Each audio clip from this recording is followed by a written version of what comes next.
Okay, so this is, I think, like the last question on exam one, but let me make sure. Yeah, so this is question 13 on exam one. This one just said educational researchers determined that a linear relationship exists between the average SAT verbal score and the average SAT mathematical score. Below provides six states. Oh, states. Got it. Okay, I was so confused. 6 states SAT data. Okay. Um, so we have 6 verbal scores and 6 math scores. So part A just wants us to determine the equation for the regression line, and then you can use a calculator. So on the final, if I ask you to find a regression line, it will literally be basically exactly like this problem, and it will say, here's some data, use a calculator. There's really no variations that I can do with this problem. So if it's on here, it's going to look just like this. So your first step is to input the data into your calculator. So to do that, we start with hitting the stat button. And so you need to input the data as like 2 lists so that your calculator has basically a list of the verbal scores and a list of the math scores. Or in other words, a list of the X's and a list of the Y's. So what you're going to do is after you hit the stat button, it should just be on edit. And so you're just going to hit enter. So I already have some stuff in here for lists, but I'm going to clear them so I can put new stuff in. So I should be able to clear this, and then I can go ahead and type things in. So you're going to need to type in the verbal scores or like the X in this L1 list. So I'm just going to type in that whole first row. So 523. Oh, okay, yeah, 523. And the next one is 502. And then 590. 582. 505. And 587. Cool. Okay, so that's your first list. Now you can come over to the next column. This is an old list I had in here, so I'm just going to clear it. Okay, and now I can type in my next list, which is the math scores or like the Y's. So 531, 523, 604, 589, 519, 586. Okay, so as soon as you do that, your calculator's got this saved. Like anytime you tell it L1, it's thinking of that list in the first column. Anytime you call L2, it's using that list in the second column. So your calculator's got this down, so now you just need to use the linear regression function on here. So you're gonna hit the stat button one more time, and then you'll just come over to the calc section here. And then come down to 4, which is it's linear regression. So you can see in parentheses AX plus B. So I'm just going to hit 4. And you can see it has my X list in as L1, which is just what I want because I entered all my X's in the first column. And then it has my Y list as L2, which is perfect. So you can just hit enter and go all the way down. And then it will go ahead and calculate this for you. Okay, perfect. So it tells us that our linear regression line is of the form y equals ax plus b. And it tells you A is 0.890 and B is 70.68. So when we're writing the regression line, usually round to 2 decimal places. I will try on the exam to say how many decimal places to round to. I usually try to specify. But just for your knowledge, with the regression lines, we round to 2 decimal places. So all you would do is write down this line, but obviously with A there and then B there. So it would look something like, I'll write it down. But verbally, it would look like y equals 0.89 times x, because A is 0.89 and then x, plus 70.68. And that's it. All you had to write down, no work. So any questions on plugging this stuff into a calculator before I go back to my paper and I like do some writing?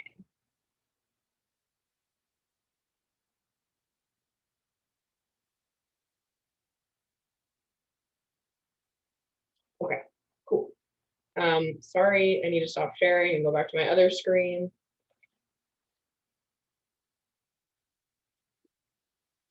Okay, here we go. So let's say this is question 13. So for part A, literally no work needed. You would just need to write down y equals 0.89x plus 70.68. And that's it.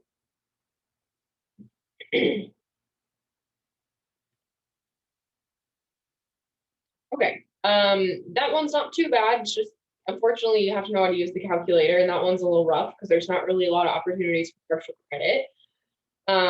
But part B, there's some work to that one. So on B, it says predict the SAT mathematical score if someone received an SAT verbal score of 575.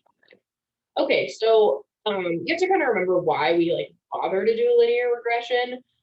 So linear regression can give you an equation for a line to be able to do predictions. So, sorry, if we determine that there's a relationship between two variables, then we have this line that kind of like quantifies the relationship between my two variables. And then I can say, okay, well, I could plug in a verbal score to this line and get out a prediction of a mathematical score. That's the whole point why we do this. So part B wants you to predict the mathematical score if someone received a verbal score of 575. So all you have to do is plug this into the line that you just found.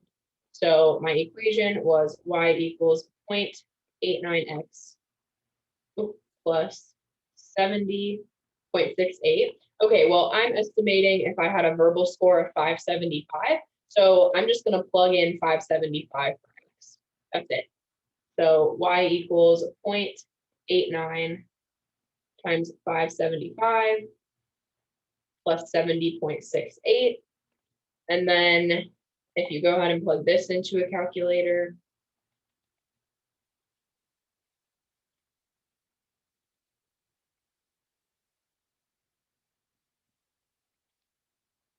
okay, you should get 582.43.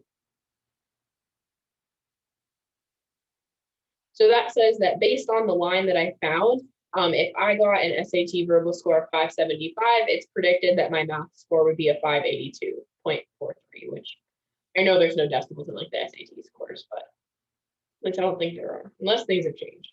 But this would be your answer for part B, and this would be your answer for part A. And if this is what you had down, this would get you a 7 out of 7. So that is how you do this problem right here. I don't know if there's too much else for me to say on this one, but if you have any questions, you can always interrupt me or throw them in the chat. And if I ever do anything on a calculator, like just off screen, just like sitting here, but you want to see me like actually do it, feel free to ask and I'll just do it on the screen. It just takes me longer to type things in on here than it does on here. But I don't mind taking the time to do it. So just ask. Okay, any questions on this one?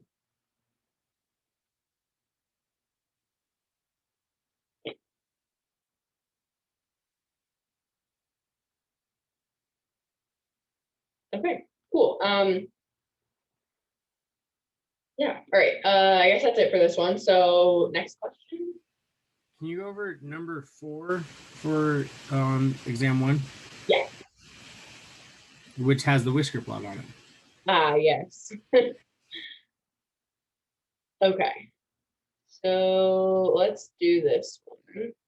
Okay, number 4. So this is a good one to do. This has a lot of parts, and this is definitely a good question or like a type of question for me to put on the final because this covers a lot of things. This covers if you can find the 5-number summary, which involves medians and quartiles and mins and maxes. Those are good things that you should know. It also covers outliers and then the box and whisker plot. And then I also ask you to find the mean, variance, and standard deviation. So this is a very good question to go over. So let's see, question number 4. So it says, the data show a sample of state's percentage of public high school graduation rates for a recent year. And then there's a bunch of numbers there. So part A is determine the 5-number summary for the data above. So part A, the 5-number summary is the min, the max, Q1, Q2, and then Q3. Q2 is also known as the median. So you might see that as well. But it was the same. Okay, so whenever we're doing anything like this, or we're doing a 5-number summary, the first step you should do is put your data in order. So if I don't give you a list of numbers that's already in order, your first step should be to put them in order. So I've already ordered them. Well, I ordered them when I made the key. So I'm just going to write them down in order. So we have 61, 65, 65, 75, 78, 79, 80, 81, 81 twice actually, 82, 87, 90, and 94. Okay. So once you've ordered them, you can already identify the min and the max. So there's 2 parts of your 5-number summary. So my min is going to be the smallest number and my max is going to be the largest. So that one should be decently straightforward. So the min is going to be 61, and then the max is 94. Okay. Then we need to find Q1, the median, and Q3. So in order to find Q1 and Q3, we need to split our data up into like 2 sets. So we need to have like the upper half of our data and the lower half of the data. So Q1 is the median of the lower half of the data. So we'll need to split it up into 2 parts. So let's see how many numbers we have, and then we can divide it up into 2 groups. So we have 1, 2, 3, 4, 5, 6, 7, 8, 9, 10, 11, 12. Okay, so an even number makes this pretty easy because 12 divided by 2 is 6. So the first 6 numbers make up the lower half, and the last 6 numbers make up the upper half of the data. So I have that as the lower half, and then this as the upper half of the data.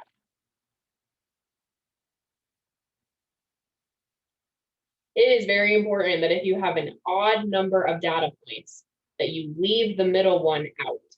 So there's some examples of this in my notes or in the book, but if you have an odd number of points, not an even, it's important that you leave the odd one out. So you leave the middle one out. So if you have an odd number, let's say I had like 13 points, I can't split that up evenly into 2 groups. So I would take the first 6, and that would be my lower half. I would exclude the middle number, and then I would take the next 6, and that would be my upper. So if you have an odd number of data points, in other words, you leave the median of that out.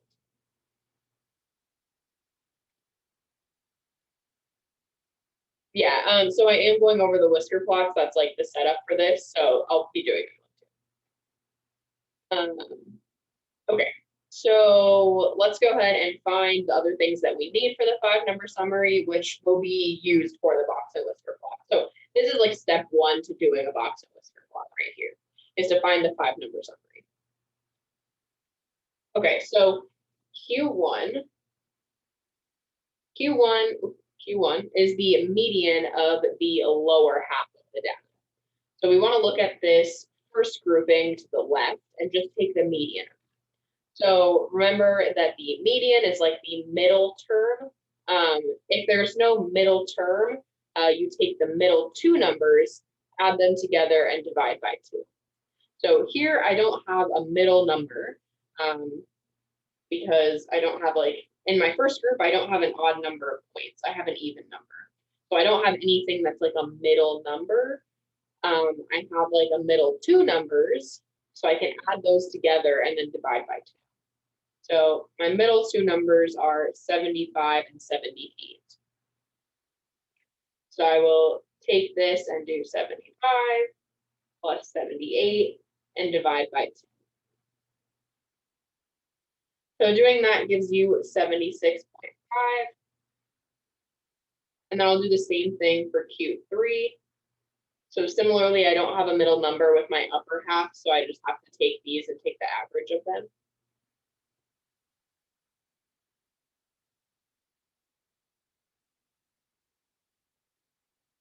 And if I take the average of these, I get 84.5.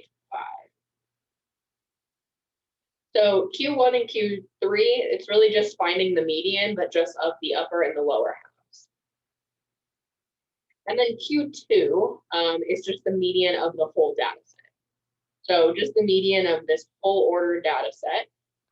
Similarly, there's no middle number here of this whole data set. So we just have to take the middle two numbers and take the average of them. So Q2 is going to be 80 plus 81 over 2, which is 80.5. So this, and then these together, that makes up your 5-number summary. So the 5-number summary is mostly medians. It's taking the median 3 times, just of different things. Before I move on, because I don't want to leave anyone confused, any questions on finding the 5-number summary here?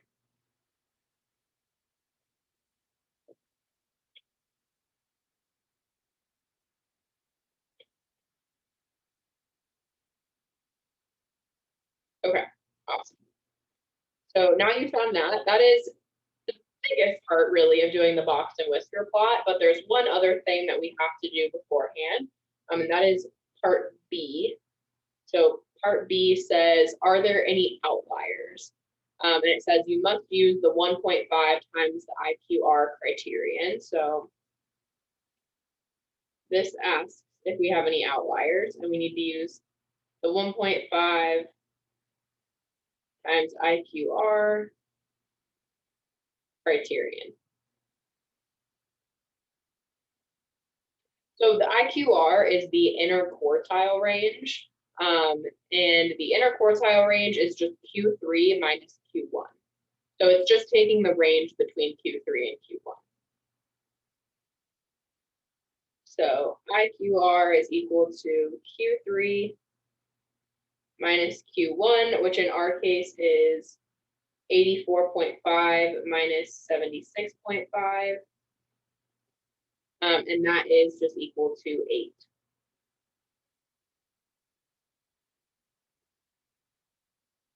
Okay, so I did see a lot of people stop here and try and use this number. I totally get why, but don't forget that it's the 1.5 times IQR. It's so cleverly named. It's exactly what it is. So in order to use the criterion, you need to multiply the IQR by 1.5. So don't just stop here and use this number to check. Make sure that you multiply it by 1.5. So 1.5 times IQR is equal to 1.5 times 8, which is just equal to 12.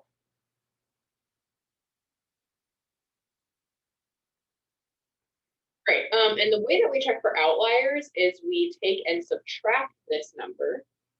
We subtract it from Q1, and then we add it to Q3. And it gives us this range of numbers. And then we say, do any of our data points fall outside of this range? If they do, then they're an outlier. So this just gives us a range of numbers that we want to see if anything falls outside of it. So first thing is Q1 minus 12, which in our case is 76.5 minus 12, which is 64.5. And then we do Q3, but instead we add the IQR to it, or the 1.5 times IQR. We add that. So that is 84.5 plus 12, and that's okay. And that's equal to 96.5. And that gives us this range. So now we have a range that goes from 64.5 to 96.5. And the reason that we do this is to see, are there any numbers that fall outside of this range? Because if there are any that fall outside of this range, they're probably an outlier. outlier. And we're going to say that they are outliers for this case. So looking up at the way I ordered the data, so we want anything that's smaller than 64.5 and anything that's bigger than 96. So if we come up here and look, are there any outliers? So is there anything smaller than 64.5 or bigger than 96? And yes, I'll take participation here. 61. Perfect. Yes, 61 is an outlier because it is smaller than 64.5. So it falls outside of the range. Good job in the chat too, 61. So yes, that's the only outlier that we have. So great. So on part B, when it says, are there any outliers? Yes, there are. 61 is an outlier.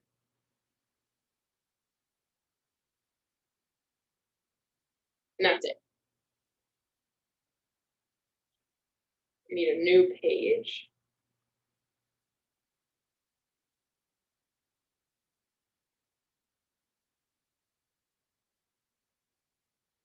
Okay. So too far. Oh my gosh. My gosh, my thing likes to scroll so fast. Like, okay. Yes, 61 is an outlier. Okay, we're good. So part C now wants us to create a box and whisker plot of the data. Okay, so in order to create the box and whisker plot, you do need everything that we found in A and B.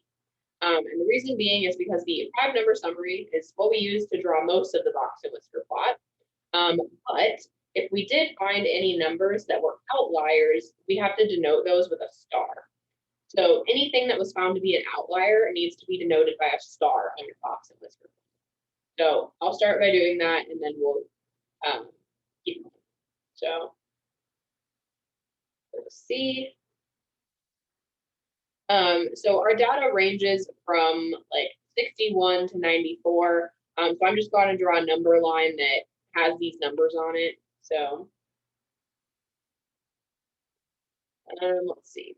I'm going to go from, I think, 55 to 100.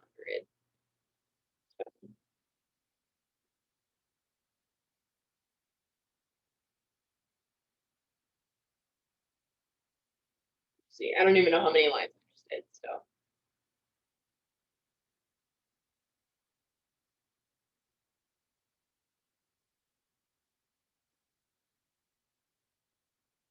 Oh, too many, but that's okay. That's fine. So I'm just counting by fives, just something that has all my data points included in it. I'm not really picky on how you label your number line, as long as it's legible and easy to read. There's really not like a rule that says you have to label it in one way or another. So I'm not too picky about that. So like I said, any outliers that you found, so anything that you found in part B needs to be denoted by a star. So that's going to be the first thing I do. So I'm going to come to where 61 is, and I'm just going to draw a star. Why is my pen lagging? That was a terrible star. There we go. And it is very important that you label your box and whisker plot. So anytime that you put anything on the plot, write the number above it. So I just drew a star at 61. So I'm just going to label it with a 61 above it. And that's helpful because I labeled my number line by fives. So maybe it's kind of unclear where my star is at. So if I just put a 61 above it, that makes sure that anyone reading it knows that it's at 61. Okay, so the next thing we have to do is actually draw this box and these whiskers. So the whiskers extend to your min and max, unless you have an outlier. So the whiskers extend to your min and max unless there's an outlier. So normally, I'll go up and explain.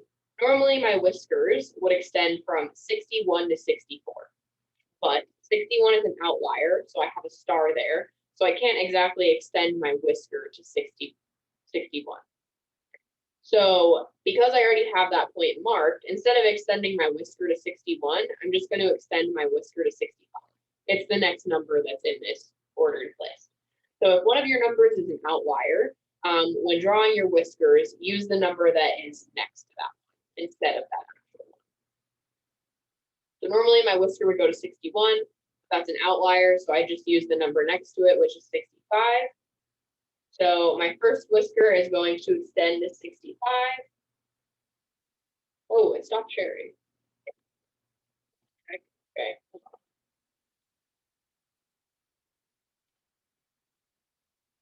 Okay, I think I'm good again. Okay, so my first whisker is going to extend to 65. And then my other whisker will extend to 94, because that's my max. So 94 is like right here. And then I will just go ahead and label these. So this is 65 and this is 94. And then the other points that you use is Q1, Q2, and Q3. So let's go ahead and mark those points. So Q1 was 76.5. So that's like right here. Q2, or the median, was 80.5. So that's like right here. And then Q3 was 84.5. So that's like right here. This is a really small box of whisker plot. I probably could have done a better job. So I'm now going to take these 3 points in the middle and literally just make a box around them, basically. So I make a box using these outer two, and then just do that. This one is at 76.5. The middle one was 80.5. And then my last one was 84. And all you do is connect the whiskers then to your box.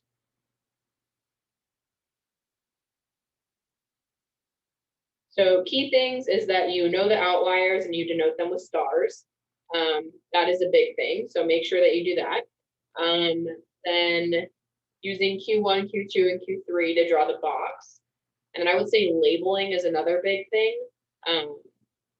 So making sure that you label it, because I saw a lot of people turn in ones without labels before. So just make sure that you label your numbers on there. Or else it's really hard for me to grade too, because like I can look at it and be like, were they trying to put that at 76.5? Like, I don't know. It's not super easy to tell. So labeling really helps me when I grade. Makes things a lot easier. Was there another question on here that you put on, but without the whiskers on it? It was just like the box? Yes, there was. There was another question on here. Let me find it.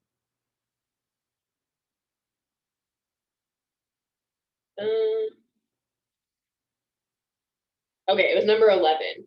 So number 11 gave a plot of a box and whisker, or a box and whisker plot. And then it asked for the 5-number summary for it. Let me go ahead and draw it, so in case you're not looking at it. So this was number 11.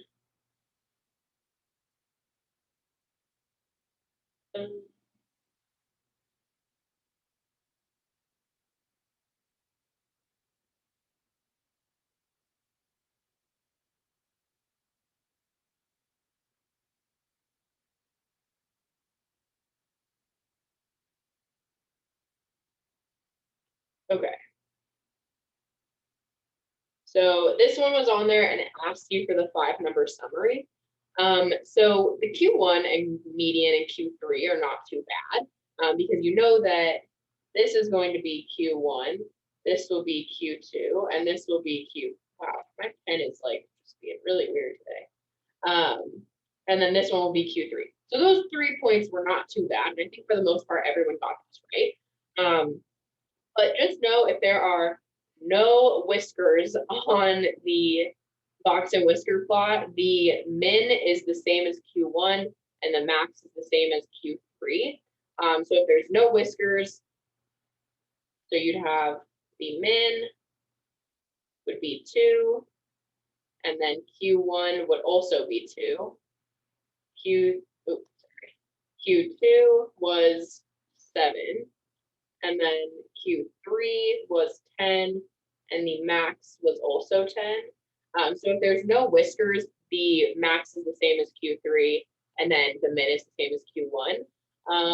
This was more of a critical thinking question, and I'm not gonna put anything like this on. So it's good to know, but I'm not gonna do this again. So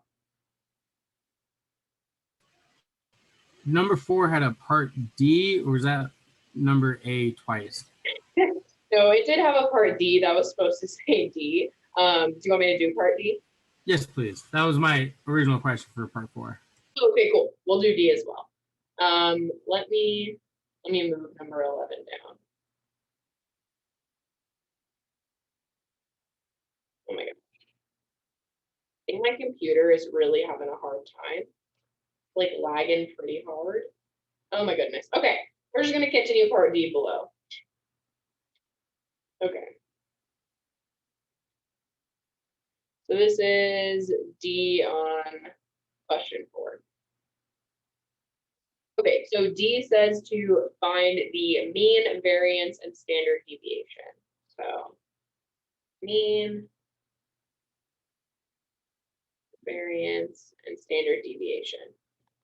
Okay, let's do the mean together just to do it. So I'm just gonna pull my calculator up and do it. So, all right, can everyone see my calculator? You should give me a thumbs up. Okay, cool. Yeah. Thank you.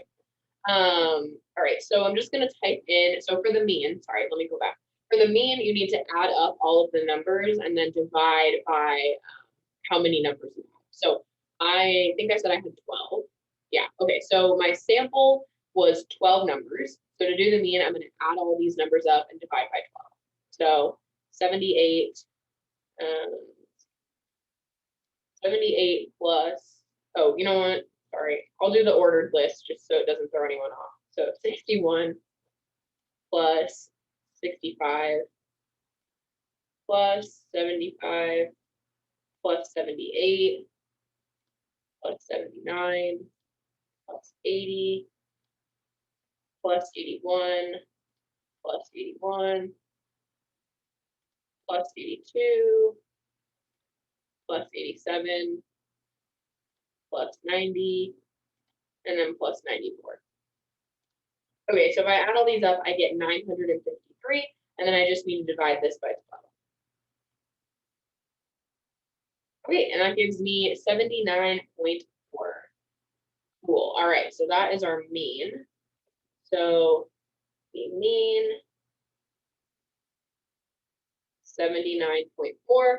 I know that I just did that all in the calculator, but like I said, I always recommend writing some work down because at least if you showed me, like at least if you wrote the mean is equal to, and you like wrote them all being added and divided by 12, let's say you do that and you write down exactly what it equals, but you plug it into your calculator and you have a mistake. I will barely take any points off, if anything at all. So if you write down like everything correct, but then suddenly your final answer is not correct, I know that there was just a problem when you plugged it into your calculator, and I will not take much off, if anything. So show work when you want to or when you feel like you can, because it will never hurt you. So yeah. Okay, so the variance and standard deviation are closely related here. So there's a shortcut formula that's in our notes. Let me write it down.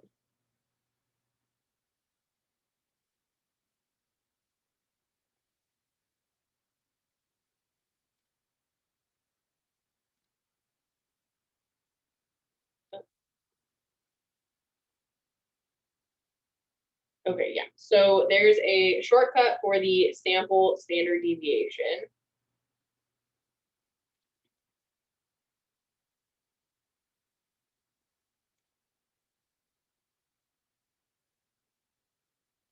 Okay, and the shortcut is right over this.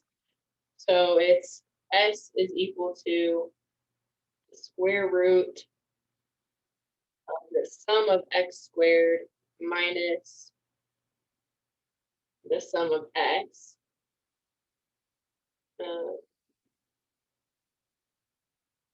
squared divided by n over n minus 1. Okay, So the reason that this is a shortcut is just because it takes less time to be able to do these calculations here. The regular formula for standard deviation just takes a little longer. So I always recommend using this one, and I will always give you a sample. So you will never have to use the population one. I will give you a sample so that you can use this shortcut formula. It's a little easier. So really, we can just plug this into the calculator. You do need to know that the standard deviation is the square root of the variance. So whatever you get before you take the square root here is going to be the variance.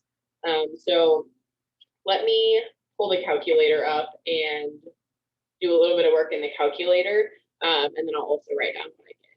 So the first thing that I need for my formula is the sum of all my x's squared. So I need to take the sum of all these values that I have, and I need to square each one and add them up. So each value, I need to square it and then add it. So let me pull my calculator up.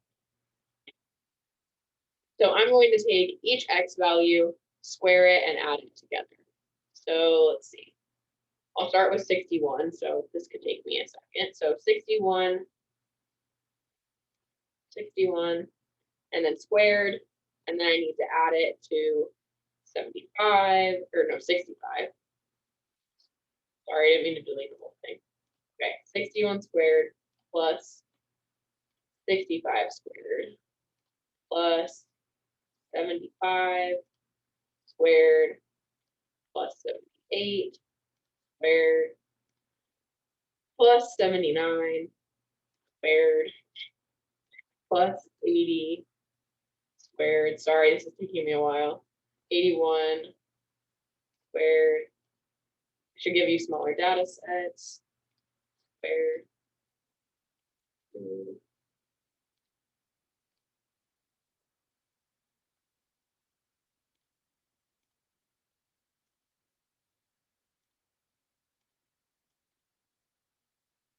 Yay, okay, this is gonna be a large number. Okay, it's not as bad as I thought. So 76,647. So let me write that down. So we have that the sum of the x values squared is 76,647. Okay, so we have one piece of this formula. The next piece that takes a little bit to calculate is just summing up all of the x values and then squaring what you get. So if you sum all of the x terms up and then you square it. So let's see. So back to my calculator. Okay, I've already summed all the x terms up once, so I don't want to do it again. So when you sum them all up, you get 953. So all I need to do is square that. So 953 squared, that's equal to 908,209. So 908,209. So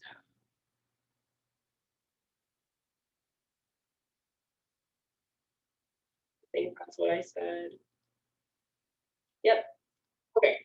So now we found that, and all we need to do is plug these things in.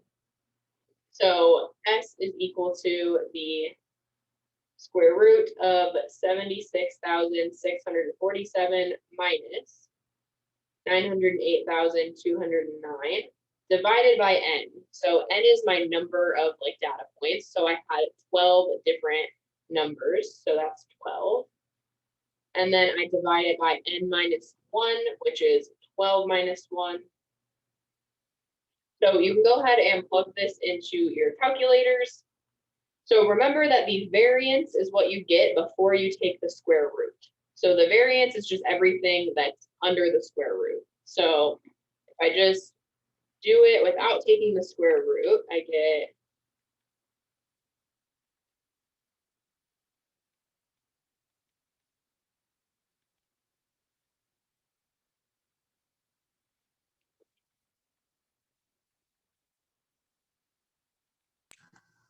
You don't mind if we use the calculator for this part, because like, you know, we just put it into the VAR or whatever, like the edit part, it'll come out and give us the deviation, but as long as you put the formula down.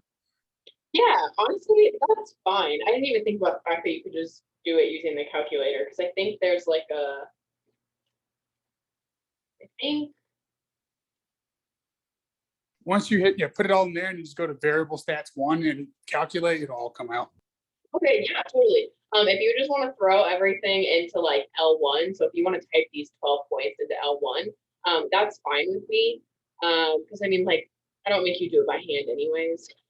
So yeah, that's totally fine. If you just want to do that on your calculator, that's cool too. You can also use the shortcut formula, but yeah, that's fine. So as long as there's some work written down, I'm fine with that. But if you did just plug this all into your calculator and do it by hand, you would get that the variance is 87.5, and then you know the standard deviation is equal to the square root of 87.5. So that is 9.4. So for this problem, those are your three answers.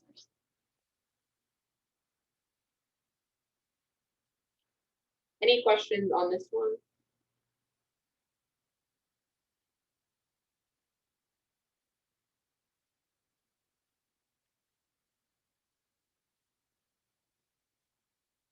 Okay, if anyone has any more questions on exam 1, we can definitely keep doing these. But if not, we can totally move on to exam 2. I don't care. I'm here to do whatever you guys want. So I'm all ears. Can we do number 7 on exam 2? Yeah. Wait, let's see. What is number 7? Okay. All right, number 7. So yes, this is, I believe it's a central limit theorem question. Let me just read it though. It is. Yeah, okay, cool. Yep. So number 7 is the average cost of a college student's textbook purchases for one semester is $715 with a standard deviation of $83. So I think there's 2 parts here. Yep, okay. So let's just start with part A. So part A says if a random sample of 30 college students is selected, find the probability that the sample mean cost of the textbook purchases for one semester is less than $740. Okay, so I'm going to just give you a very quick hint here. If you see a question that's talking about like the probability that a sample mean is something, it's going to be the central limit theorem. The central limit theorem deals with like sampling means and like the distribution of sample means. So you'll notice too, if you're looking at the test in this question, I italicized the word sample mean. I was trying to like make it like jump out a little bit, but I don't know if it worked. But I'll usually try and italicize words that are like really good hints for what you're supposed to do. So we know what the average cost of a college student's textbook purchases is, and we also know the standard deviation. And then this question asks about taking a sample of 30 college students, and then we want the probability of the sample mean being something. So the probability of the sample mean being something is got the central limit theorem written all over it. So right off the bat, this is going to be the central limit theorem. And the central limit theorem gives us a formula for finding the z-score for what we're doing. So the central limit theorem also talks about the fact that this is normally distributed. So it talks about the fact that these sample means should be approximately a normal distribution. So that's how we're able to use z-scores. So we know that these are approximately normally distributed. So we can go ahead and use our z-score table and everything to do this problem. So when we're finding the probability with the normal distribution, we need to convert what we're given into what's called a z-score. Because then once we have a z-score, we can use our table and we can go to the table and find the probability. So we need to go ahead and convert this to a z-score. So we know that z is equal to this. I realize I don't have the problem on the screen. Z is going to be equal to the number that's like kind of given to you in the problem. I think this is just written as x, in the formula, I want to say. But Z is equal to whatever like the problem is asking you. So it says find the probability that the sample mean is less than $740. So it's going to be $740. And then you're going to subtract from it the average cost or the mean, or X bar usually, yeah. So you're going to subtract from it what you're given as the mean. So you take whatever like value that you're told. So we're being asked what's the probability that they're less than 740. You take 740 and you subtract the mean from it, which in our case is 715. And then you divide by the standard deviation. So the standard deviation is $83, divided by the square root of the sample size. So our sample size is 3.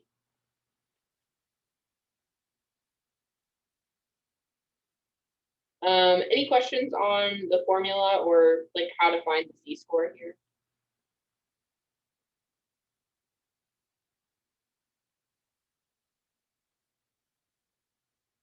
Okay, so we do need to figure out what this is. So I know it was requested that I like show how I type things into the calculator, so I'm going to do that for this one. Because this one is one where you need some parentheses or else you're not going to get the correct answer. So if I come to my calculator,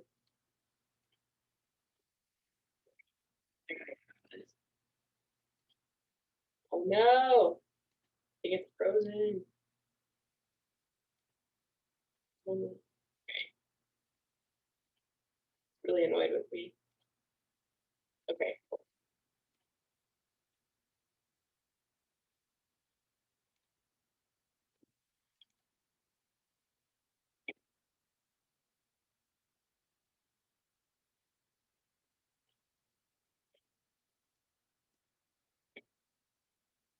Okay, let's try this. Oh my gosh. I don't even know how to get this to go away. What if I just have it go through and calculate? Oh, cool. Great. All right, it's officially gone. Okay, so to plug this into my calculator, I'm going to throw parentheses around what's in the numerator of my fraction. So my fraction is 740 on top minus 715. So I'm going to throw parentheses around that because that's like all one piece. So my numerator is 740 minus 715, and then it's being divided by, and I'm going to throw parentheses around what's in my denominator. So my denominator has in it 83, and then 83 is being divided by the square root of 30. Okay, if you do not put parentheses around this, so let's say you didn't put parentheses around what's in the denominator, your calculator is going to do 740 minus 715 divided by 83, and then it's going to take and divide that by the square root of 30. So it's just going to like do like some weird things. So if you do that, you get 1.649. But whenever we're doing z-scores, we're going to round to 2 decimal places. So I'm going to round this to be 1.6. And that's because when you're looking at your table, it only goes up to 2 decimal places. So you only want something with 2 decimal places. So this is equal to 1.65. Right, now I'm going to draw a picture just to really like emphasize what we're trying to do here.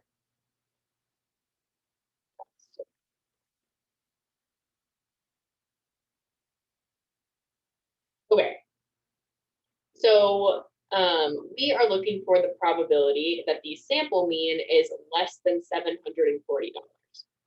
Okay, so I'm going to go ahead and plot where my z-score is. So my z-score is 1.65. Let's just say it's like here.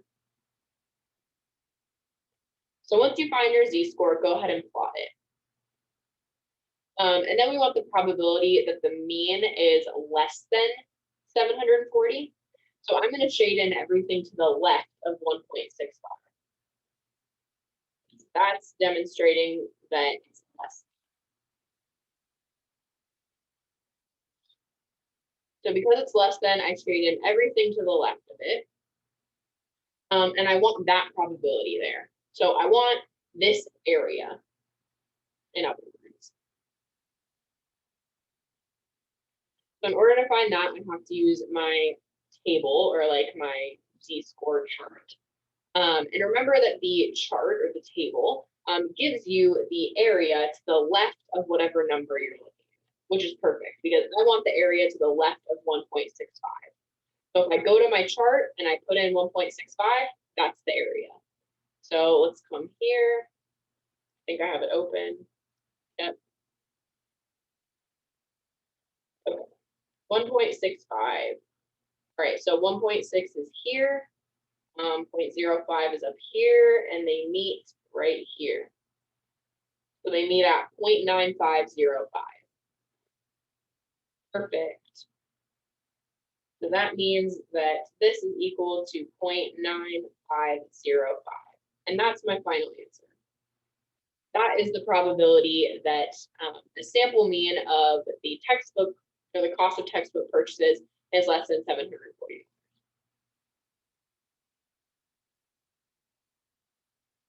So really all we're doing is we're taking this information that we're given, we're using this z-score formula, and we're converting it into something that we can use our like our chart for or our table.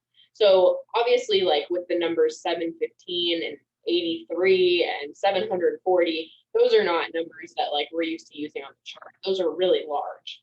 So we have to use this formula and convert it to something that we can look at the chart.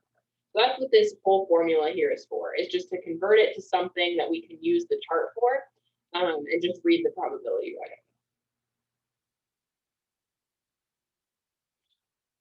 Any questions on part A?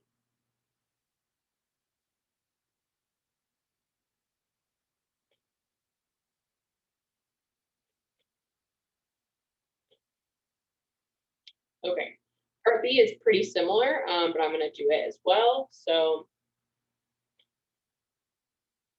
part B says if a random sample of 40 college students is selected, find the probability that the sample mean is more than $700. Okay, so same exact process, just slightly different. So we have Z is equal to, this time our problem listed 700. So I'm going to have 700. And then I'm going to subtract the mean, which is still 715. And I divide by the standard deviation divided by the sample size. So the standard deviation is still 83. But now my sample size is 40 because my problem tells me that I took a random sample of 40 students. Okay, so let's go back to our calculator. So if I plug this in, I have 700 minus 715. And it's being divided by 83 divided by the square root of 40. Okay. So I get negative 1.14. Okay, once I've done that, the next step, I mean, you don't have to do this step, but I think it's helpful, is to go ahead and draw your distribution and what you're looking for. So I'm going to plot my z-score, which is negative 1.14. Okay, my question says, what's the probability that the sample mean is more than $700? So greater than. So and now I'm going to be shading to the right of this. So I want this area here because my question talks about being greater than. Okay, to get this area still is not too bad, but there's like an extra step. So remember, my chart gives me the area to the left of the z-score. So I have to make sure that when I look up what the probability is associated with negative 1.14, that I subtract it from 1. Because my chart is going to give me this area right here. And that's not what I want. I want the area that's on the other side. So if I come to my chart,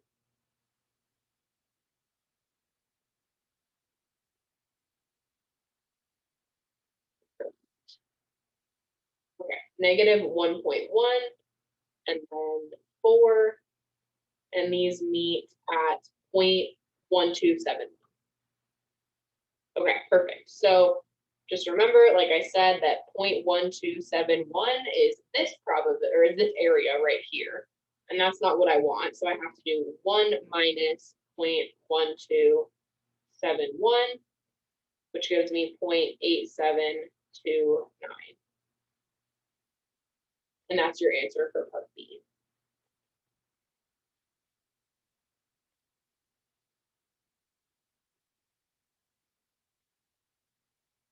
Any questions on problem number 7?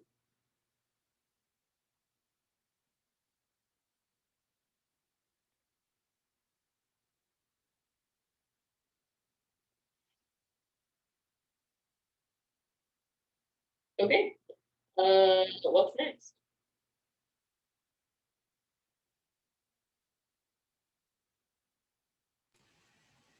We do number 11 from exam 2. Yeah. Sweet. Okay, number 11. So this is a 2-part question. It's a good one to do. It's on confidence intervals. Let's go ahead and do this one. 11 says a survey of 85 students at UCD found that 78% have reliable access to Wi-Fi. A, find the 90% confidence interval of the true population proportion of UCD students who have reliable access to Wi-Fi. Okay, so this is a just straight up formula. Unfortunately, that's a little difficult when you're trying to like remember formulas off the top of your head. But this is why the exam is open book, open notes. I don't want you to have to try to remember the formulas. So with confidence intervals, there's always just a straight up formula. No matter what it is, there is just an explicit formula that you're given and you just need to plug things into it. So that's all I can say. So let's go ahead and write down what it is. Number 11, this is part A.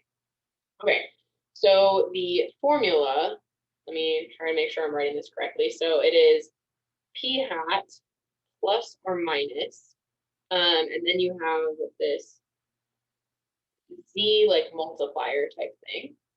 And it's being multiplied by the square root of p hat times q hat over n. Okay, so these should all be things that you should be able to identify from the problem that you're given. So it says that the survey of 85 students, so right off the bat, survey of 85 students, n is 85. That is your sample size, how big your sample is, whatever you want to call it, but n is 85. So immediately I see that n is 85. I think it is really helpful to write down the formula and then write down what each thing in the formula is equal to. That really helps you to like plug everything in, make sure you've got everything you're looking for. Okay, then it says the survey found that 78% have reliable access to Wi-Fi at home. Okay, cool. Well, my problem wants the confidence interval of the proportion of students who have reliable access to Wi-Fi. Okay, so my p hat is going to be that percentage of students that was found in the survey, which is 0.78. And then you just have to remember that q hat is equal to 1 minus p hat. So this one you kind of have to compute yourself, but you're given everything in the problem to do it. So 1 minus 0.78 is equal to 0.22.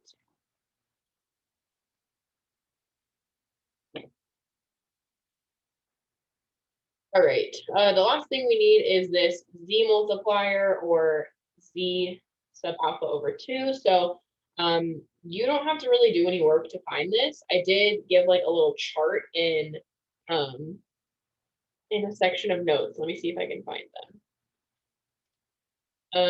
Okay, section 7.1 notes, I wrote down all of the z multipliers for the common confidence intervals.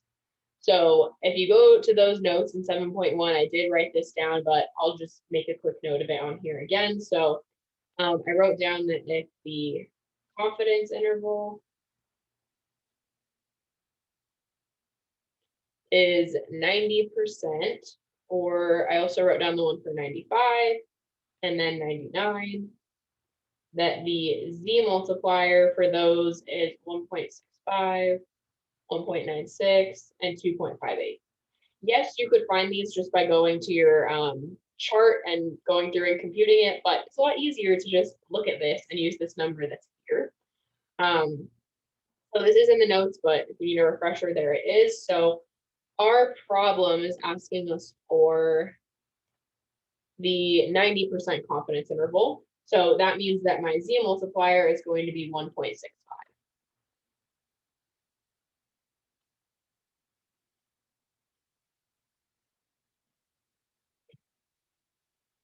All right, so now you just have to plug everything in. So P hat is 0.78, and then I plus and minus 1.65 times the square root of 0.78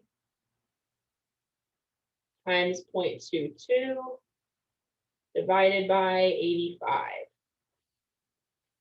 Okay, and we know, or we're 90% confident that the true population proportion is going to lie within these two numbers. So we have P, and we know it's going to be between these two things that we're going to compute. So let me show you how I do it on my calculator, just in case. Okay, so first I'll do, oh no. Okay, all right. First I'll do the one where I add. So I have 0.78, and then I'm adding to it 1.65 times, and I'm putting parentheses around it just to make sure, and square root, and then I've got 0.78 times 0.22 divided by 80, and then I'm going to close it up with parentheses. That should be fine. Okay, 0.854, so I'll write that down. Awesome. Then let's do the other one. So I think I can just come up here and like copy this kind of. And I'm just gonna change the plus to a minus. This is a good time saver. Oh, unless calculator disappears. Okay, that's a new one. Okay, every button has disappeared except for the arrow. Okay.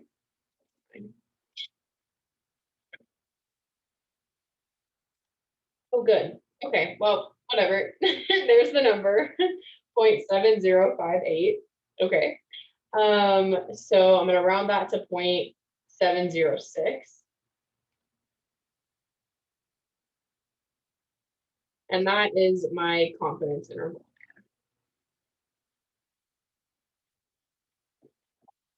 Question B is important because it asks you to interpret the interval within the context of the problem.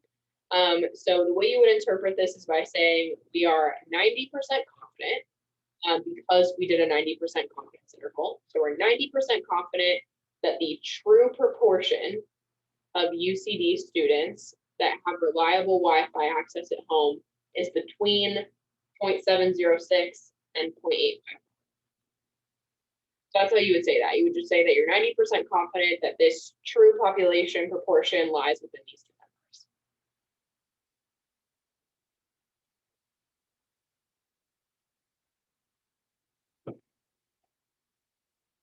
Okay, any questions on this one?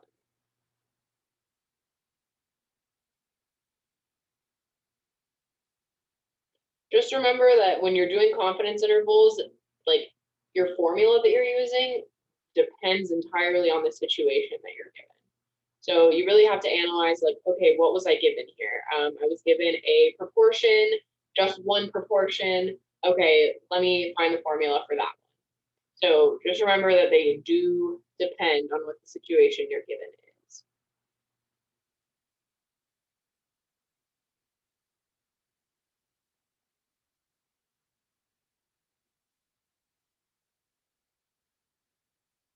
Okay. Next question. You can throw things in the chat. You can just say them. I don't care.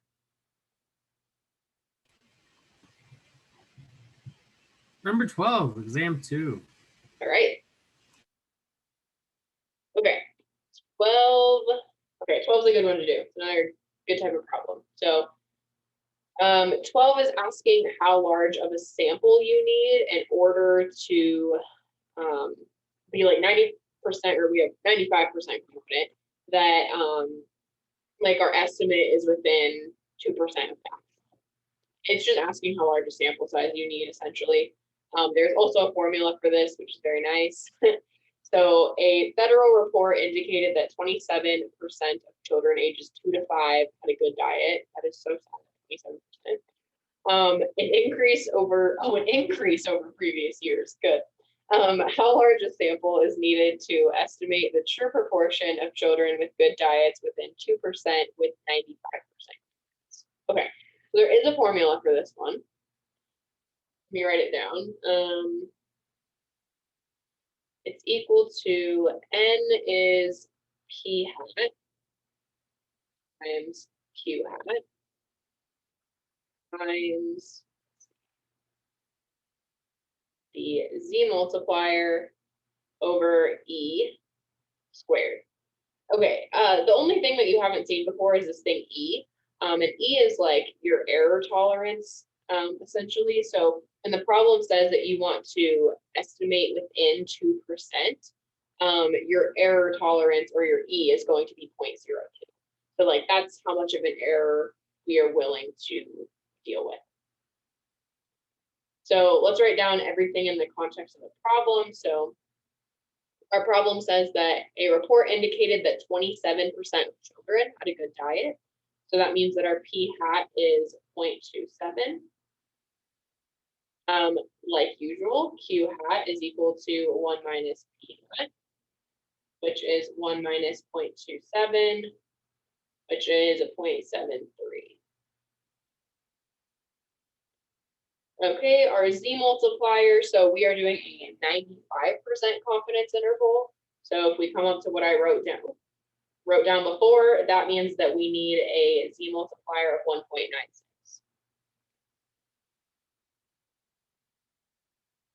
And then we just need E. So E, in our case, it says that we're estimating within 2%, so that is 0.02.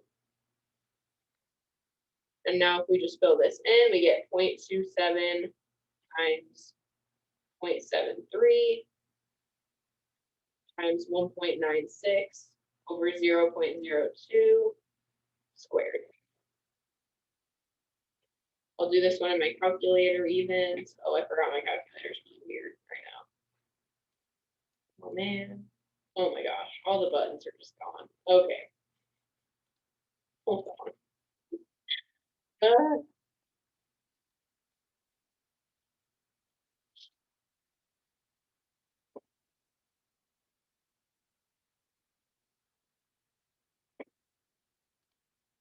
have the trial version. They hate me, so.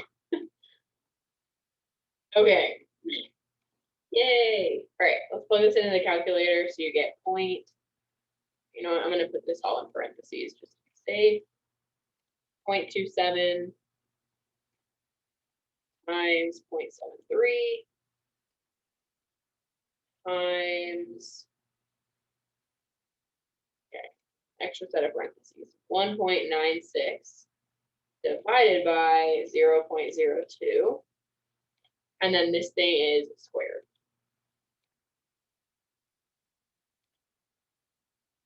Okay, 1,892.94. So whenever you're whenever you're coming with how large a sample needs to be, always round up. Do not round down, because this is saying your sample needs to be at least 1,892.9. But that makes no sense to have 0.9 of a person. So always round up. If you round down, even if it was like, let's say it was 1,892.2, you would still round up. It does not matter what the decimal is. You'd always rather have a little more than a little less. Because if I just told you that you need at least this big of a sample and you round down, that's too small. So always round up. So this one is 1,892.9, but then we round up and we get 1,893.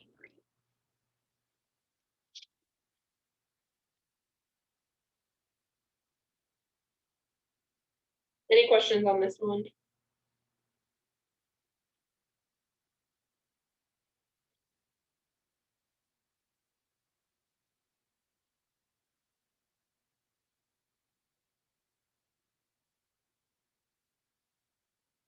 Okay, what's next?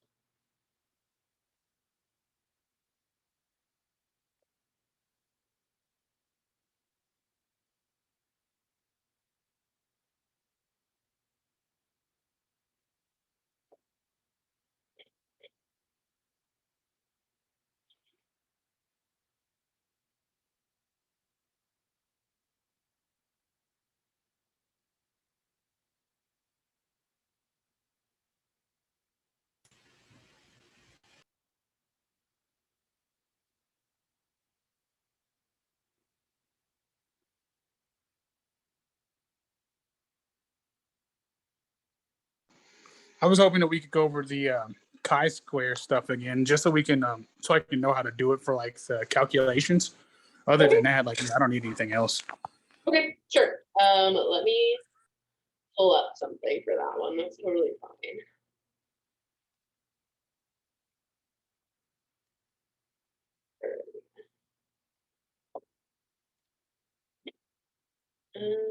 Let me get some here.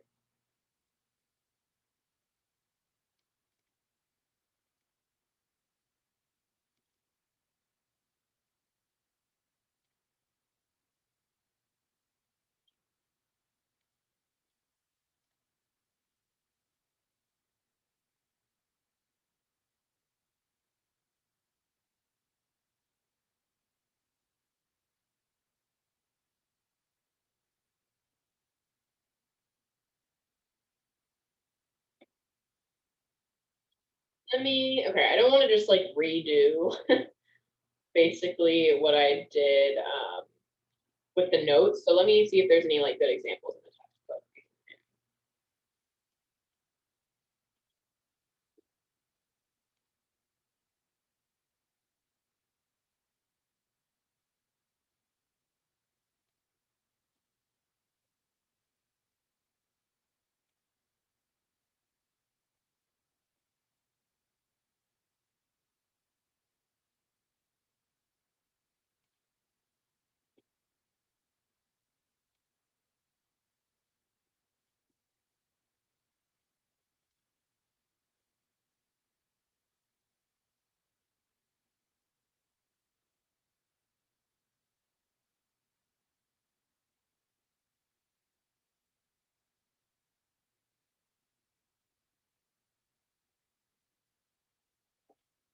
Okay. Yeah, here's an example. We'll do, yeah, I think we can do this example with the chi-squared stuff, and then that should probably take 15 minutes. Let me take a screenshot of this and throw it in my notes, and then we'll go.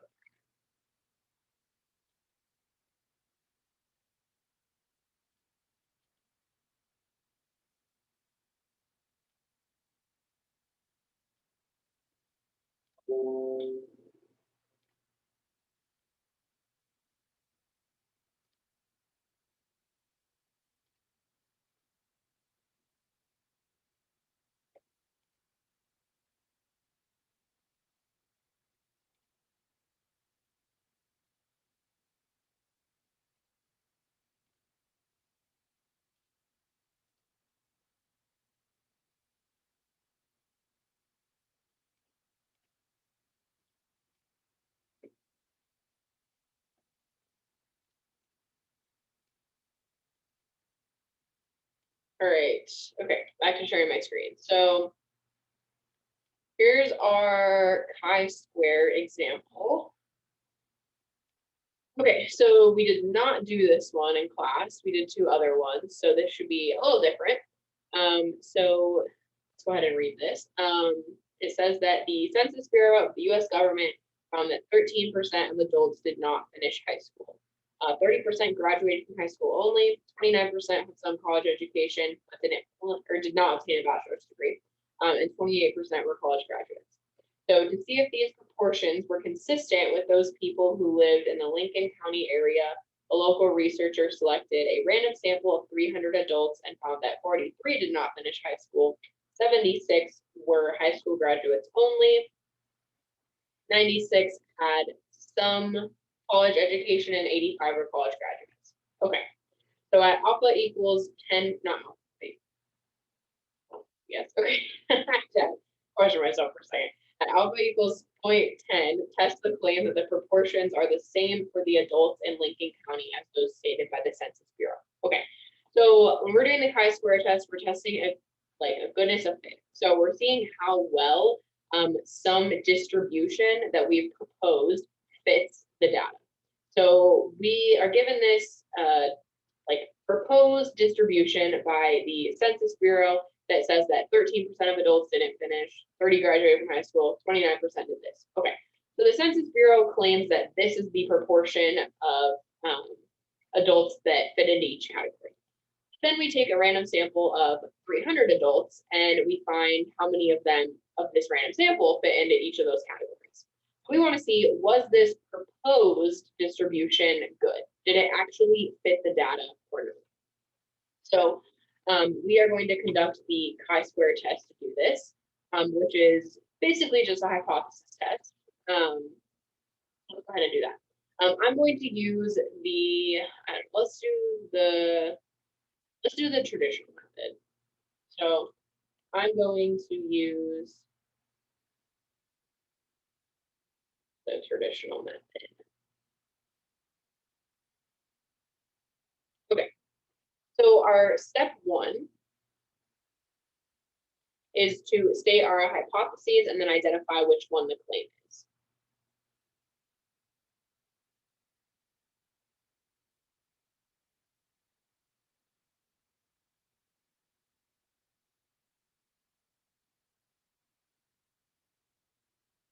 Okay, so these are not too bad because the null and alternative are, I don't want to say they're the same, but it's like the same outcomes. You just have to change them for the situation that you're in. So our null is going to state that the proportion of people that fit into each category is exactly what was proposed. So this is going to be a little lengthy, but it's going to be the proportion of people in each category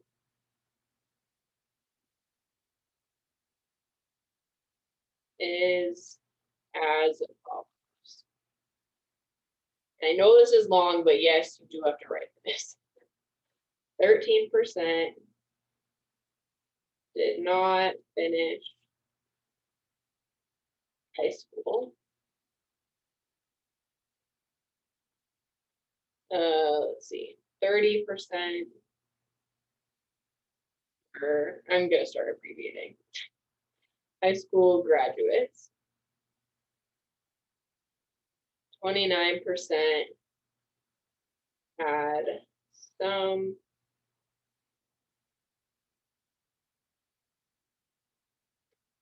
college, and then 28% had a college degree.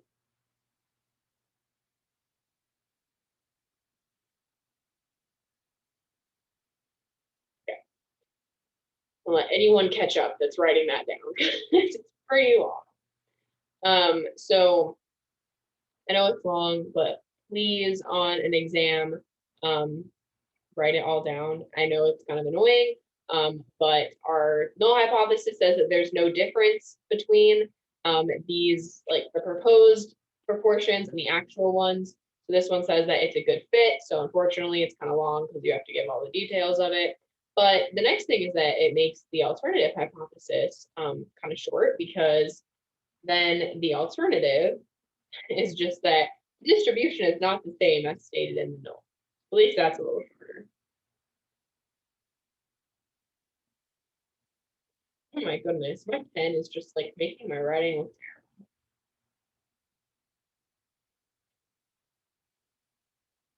terrible. What? Okay, hold on. I think my pen needs some help here. District is not the same as stated in the null. Okay. So there are hypotheses. So it is telling us to test the claim that the proportions are the same. So that means that our claim is going to be the null, because the claim is stating that these proportions are equivalent and that there's no difference, that this was a good fit. Okay, so we have to find the critical value now. That is step 2. We're using the traditional method.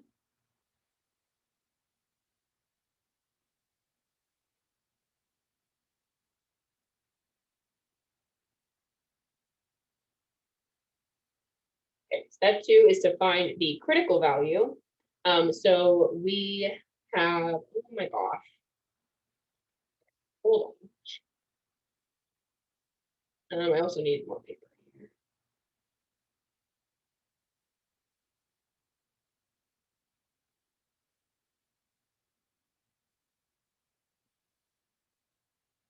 Okay, so we're finding the critical value. There's a few things that we need to know to do that.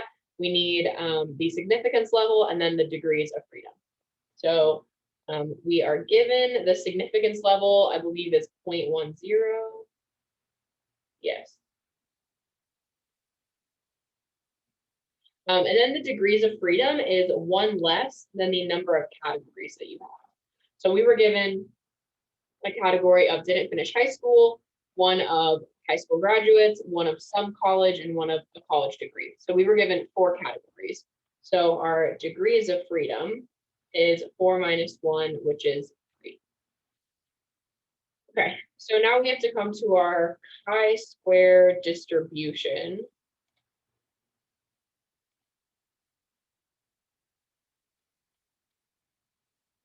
So got stuff on here from last class. Okay, so we're gonna go ahead and look at where these things align that we were given.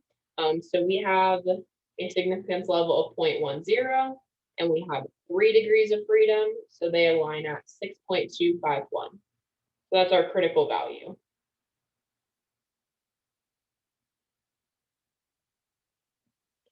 So the critical value is 6.251.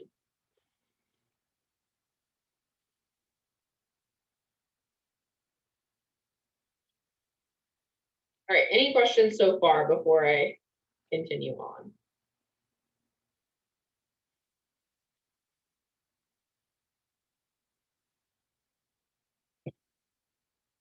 Okay, step 3 is to find the test value. This is probably the most tedious part because it involves computing the expected frequency as well. So I'm gonna have to draw a little table here. So, okay, we have step 3, compute test value. A side note, if there's one thing that I really, really recommend that you all study, it's the difference between the traditional method of testing and the p-value method of testing. If you want me to go over it tomorrow, I totally can, but I would say most points that were missed because there was a confusion between these 2 things. So it was like using the wrong type of testing. So like I said, use traditional and use the p-value method. So it's really hard for me to give a lot of points for because it's not what I was asking for. So that's really hard, even though if you did it right, I was trying to test your knowledge of something else.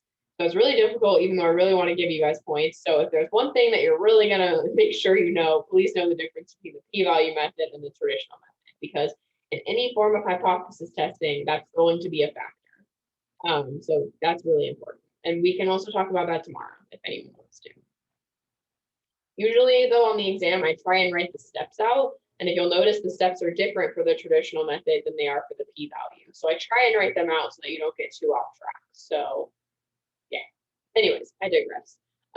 So we need to compute the test value, but in order to do that, we have to compute these expected frequencies. So I'm going to draw like the table here. I'm going to do my best to draw a nice table.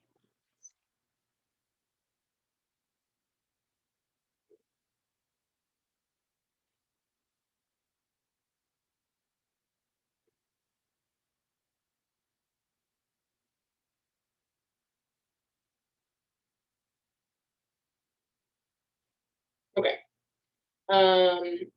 So I would give you this table and I just would have like the blanks there where you needed to fill them out. So it would look something like this. Frequency, this is the observed. And this is expected. And then this is, I'm gonna have to abbreviate these. This is high school grad. This is did not finish high school. This is some college, and this is college grad. Okay, so I would normally have like the first row filled out because you're always given the observed ones. So I would normally put those in for you. So notice that the problem tells you that there was a sample taken of 300 adults and it says 48 did not finish high school, 76 were high school graduates, 96 had some college education, and 85 were college graduates.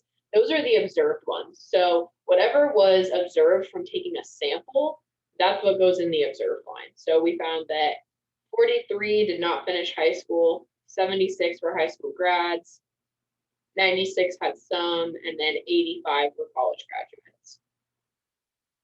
Okay, and then we have to fill in the expected ones. So the expected ones are computed by taking the total size of this sample. So they did a sample size of 300.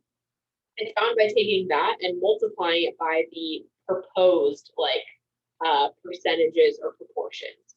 So to find the expected one for did not finish high school, we take 300 and we're going to multiply it by that proposed percentage. So in the null hypothesis, we proposed that 13% did not finish high school. So I'm going to take this 300 and multiply it by 0.13 because that was the proposed percentage, and that's going to give me 39. So that would be what I expect. If I think these percentages given in my hypothesis are correct, this is what I would expect. I'm going to do that for each one. So this one will be 300 times 0.30. It's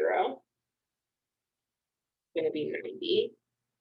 This one will be 300 times 0.29, which is going to be 87. And this is 300 times 0.28. And that's 84. And that's how you compute those. So you use the proposed percentages along with the sample size.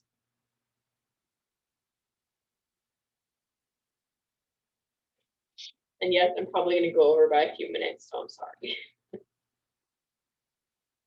But now we just need to compute the test value, which is given as the sum of observed minus expected squared over expected. So I have to take and find the difference between the observed and expected for each column or each category, and then square it, divide by the expected, and sum these up. So this is 43 minus 39 squared over 39 plus 76 minus 90 squared, or 90, plus 96 minus 87 squared over 87 plus 85 minus 84 squared over 84. Okay, if you add all these things up, I won't take the time to do it since we're over time, but you should get 3.531.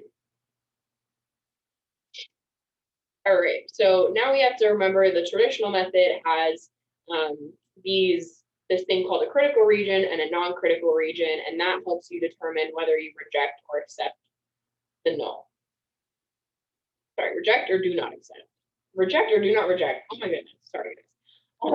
So the critical region helps you decide if you reject the null or fail to reject the null. Okay, so for the last step, I need to draw what my distribution looks like. And remember, my chi-square distribution looks a little different. Looks something like that. So my critical value that I found was 6.251. So I'm gonna graph that here. So this right here is my critical region. If you look through the notes, the chi-square is always a right-tailed test. So you never have to guess what you're shading in. It's always a right-tailed one. So you're always shading to the right of 6.251. And now let's just plot where my test value is, which is over here at like 3.531. And this does not fall within the critical region. So because it doesn't fall within the critical region, we can not reject the null. So fail to reject null. So if your test value is not in the critical region, you can't reject the null. If it is in the critical region, then you can reject the null. Okay, and that is how we do the chi-square test. I'm not going to go through summarizing the results because I think you guys can do that part on your own. So I'll go ahead and stop here for today.